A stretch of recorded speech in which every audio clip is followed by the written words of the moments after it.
छत्रपति शिवरायाना त्रिवार नमस्कार।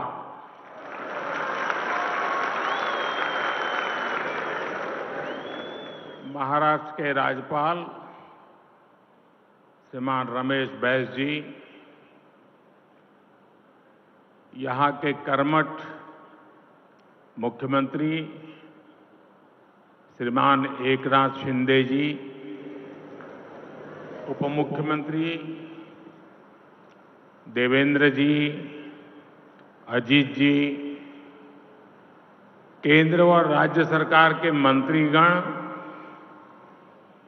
सांसदगण, विधायकगण और विशाल संख्या में हम सबको आशीर्वाद देने के लिए आए हुए मेरे परिवारजन, शिर्डीच्या या पावन भूमीला माझे कोटी कोटी नमन। 5 वर्षापूर्वी या पवित्र मंदिराला 100 वर्ष पूर्ण झालेले होते।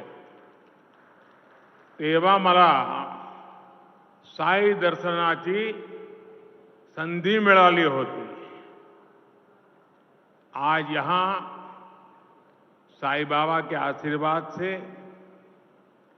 7,500 करोड़ रुपए के विकास कार्यों का भी शिलान्यास और लोकार्पण हुआ है। महाराष्ट्र को 5 दशक से जिस नीलवंडे डैम का इंतजार था, वो काम भी पूरा हुआ है और मेरा सौभाग्य है कि मुझे अभी वहां जल पूजन का सौभाग्य मिला। आज मंदिर से जुड़े जिन प्रोजेक्ट्स का लोकार्पण हुआ है, उनका शिलान्यास करने का अवसर भी मुझे ही मिला था। दर्शन क्यूब प्रोजेक्ट ये पूरा होने से देश भर के और विदेश के भी श्रद्धालुओं को बहुत आसानी होगी। साथियों, आज सुबह ही मुझे देश के एक अनमोल रत्न वारकरी संप्रदाय के वैभव हरिभक्त बाबा महाराज सातारकर के वैकुंठ गमन का दुखद समाचार मिला। उन्होंने कीर्तन प्रवचन के माध्यम से जो समाज जागरण का काम किया, वो आने वाली पीढ़ियों को सदियों तक प्रेरणा देगा। उनका बात करने का सरल तरीका, उनकी प्रेम पूर्वक वाणी, उनकी शैली लोगों का मन मोह लेती थी। उनकी वाणी में जय जय राम कृष्ण हरि भजन का अद्भुत ही प्रभाव हमने देखा।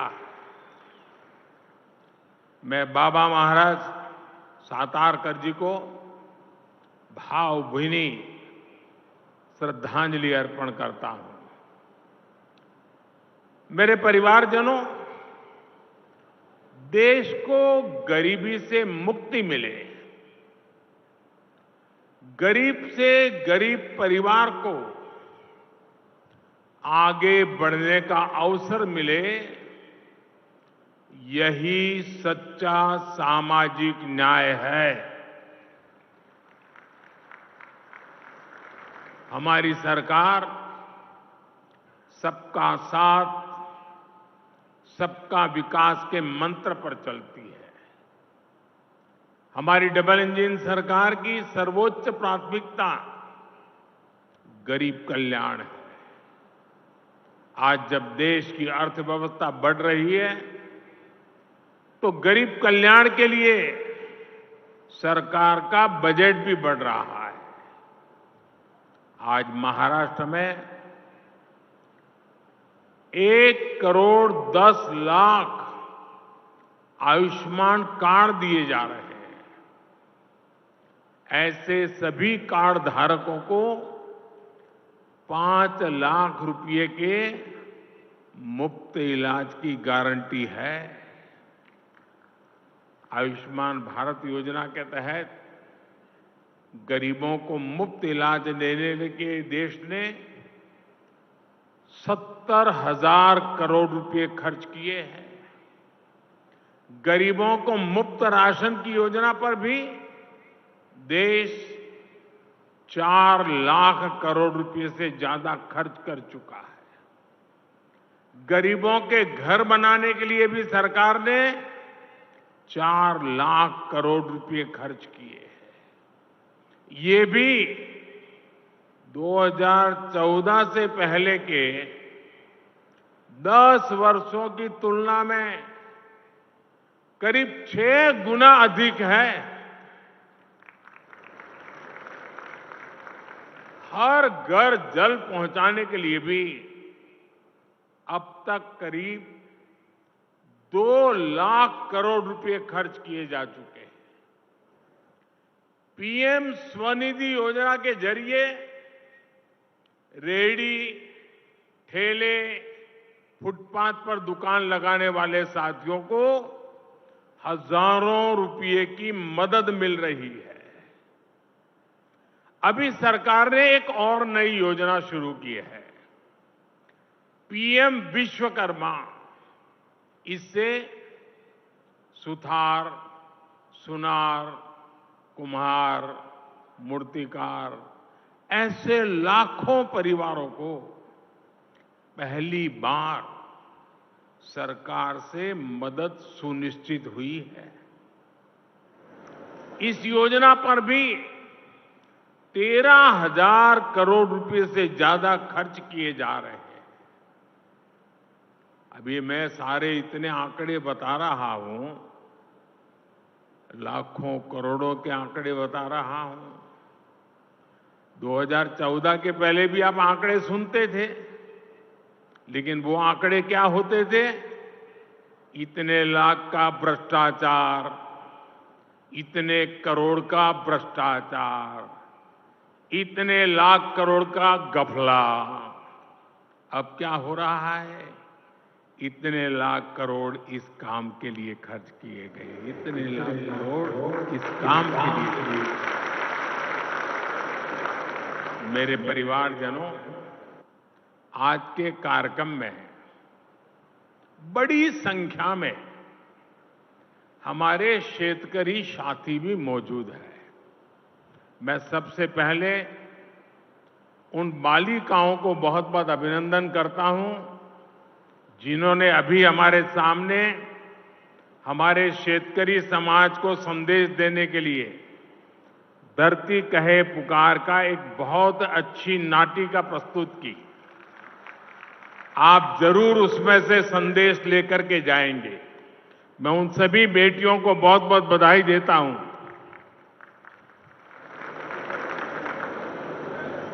मेरे परिवारजनों, पहले किसानों की सूद कोई नहीं लेता था।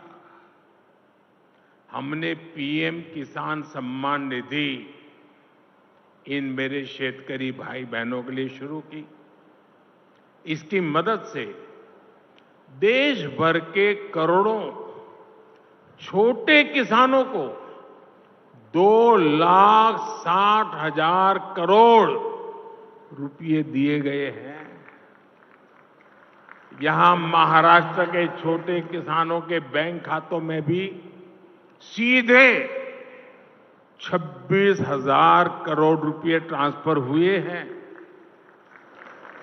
मुझे इस बात की खुशी है कि महाराष्ट्र सरकार ने नमो शेतकरी महासम्मान निधि योजना शुरू की है। इसके तहत महाराष्ट्र के शेतकरी परिवारों को 6,000 रुपये और अतिरिक्त दिए जाएंगे। यानी अब यहां के छोटे किसानों को सम्मान निधि के 12,000 रुपया मिलेंगे। मेरे परिवारजनों, किसानों के नाम पर वोट की राजनीति करने वालों ने आपको बूंद बूंद पानी के लिए तरसाया है। आज नीलवंडे परियोजना पर जल पूजा हुई है। इसको 1970 में स्वीकृति मिली थी। 1970 में। सोचिए, ये परियोजना 5 दशक से लटकी हुई थी। जब हमारी सरकार आई तब इस पर तेजी से काम हुआ। अब लेफ्ट बैंक कैनाल से लोगों को पानी मिलना शुरू है और जल्द ही राइट बैंक कैनाल भी शुरू होने वाली है। राज्य के सूखा प्रभावित क्षेत्रों के लिए बलिराजा जल संजीवनी योजना भी वरदान सिद्ध हो रही है। दशकों से लटकी महाराष्ट्र की 26 और सिंचाई परियोजनाओं को केंद्र सरकार पूरा कराने में जुटी है। इसका बहुत बड़ा लाभ हमारे किसानों को होगा, सूखाग्रस्त क्षेत्रों को होगा। लेकिन जब आज इस डैम से पानी मिलना शुरू हुआ है, मेरे सभी किसान भाई बहनों को मेरी एक प्रार्थना है। ये पानी परमात्मा का प्रसाद है। एक बूंद भी पानी बर्बाद नहीं होना चाहिए। पर ड्रॉप मोर क्रॉप। जितनी भी आधुनिक टेक्नोलॉजी है उसका हमने उपयोग करना चाहिए। मेरे परिवारजनों, हम सच्ची नियत से किसान के सशक्तिकरण में जुटे हैं। लेकिन कुछ लोगों ने महाराष्ट्र में किसानों के नाम सिर्फ और सिर्फ राजनीति की है। महाराष्ट्र के एक वरिष्ठ नेता केंद्र सरकार में कई वर्षों तक कृषि मंत्री रहे हैं। वैसे व्यक्तिगत रूप से तो मैं उनका सम्मान भी करता हूं, लेकिन उन्होंने किसान के लिए क्या किया?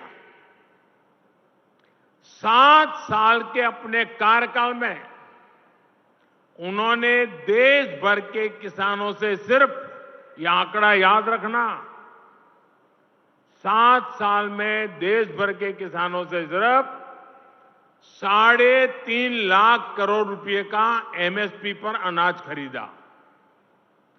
जबकि हमारी सरकार 7 वर्षों में एमएसपी के रूप में इतने ही समय में 13.5 लाख करोड़ रुपए किसानों को दे चुकी है।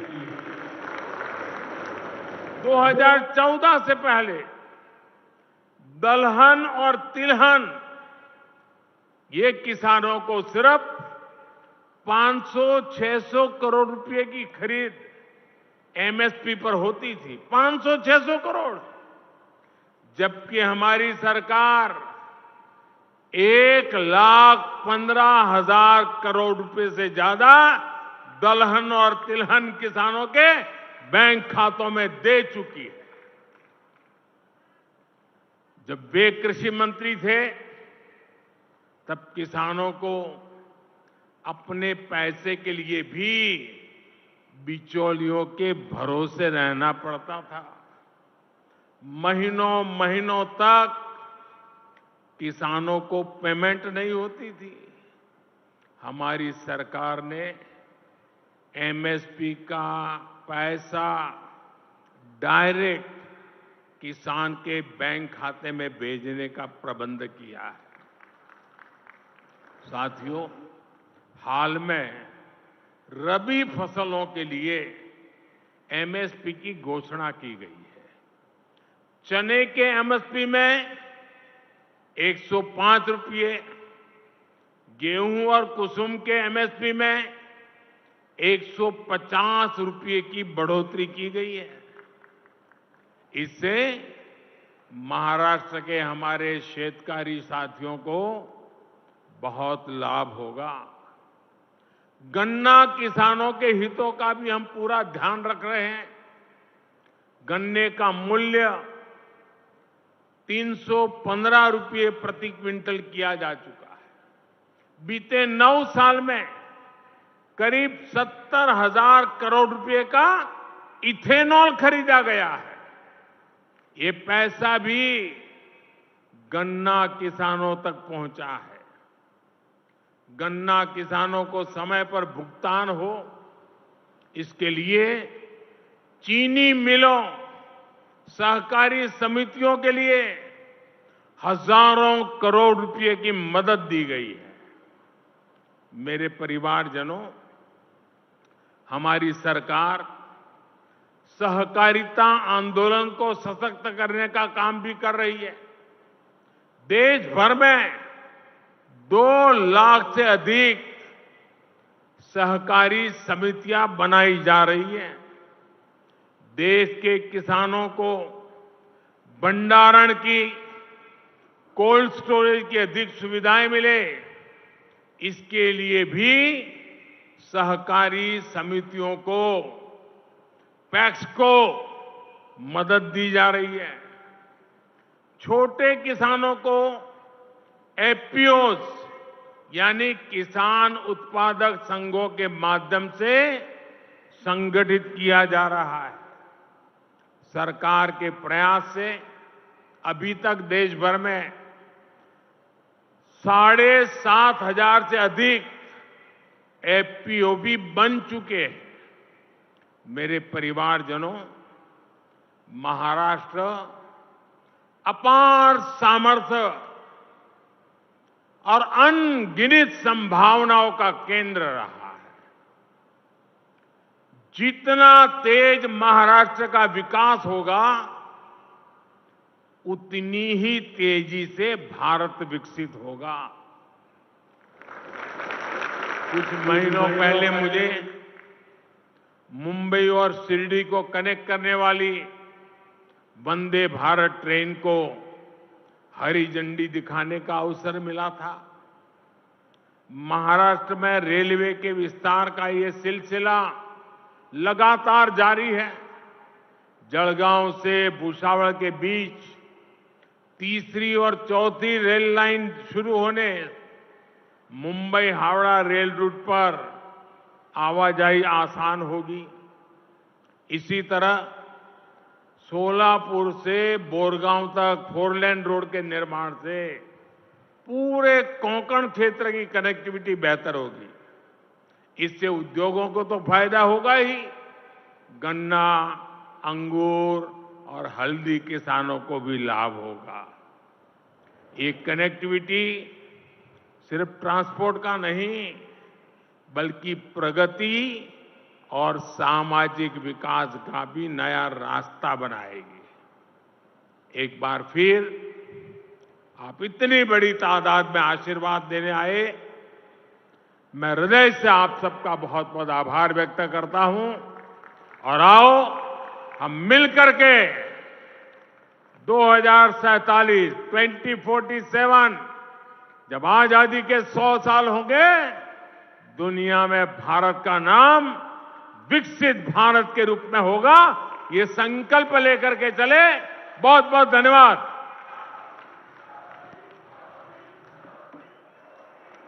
माननीय प्रधानमंत्री जी का संबोधन सौगात के रूप में हमारे साथ रहेगा। मैं महाराष्ट्र वासियों की ओर से आभार प्रकट करती हूं।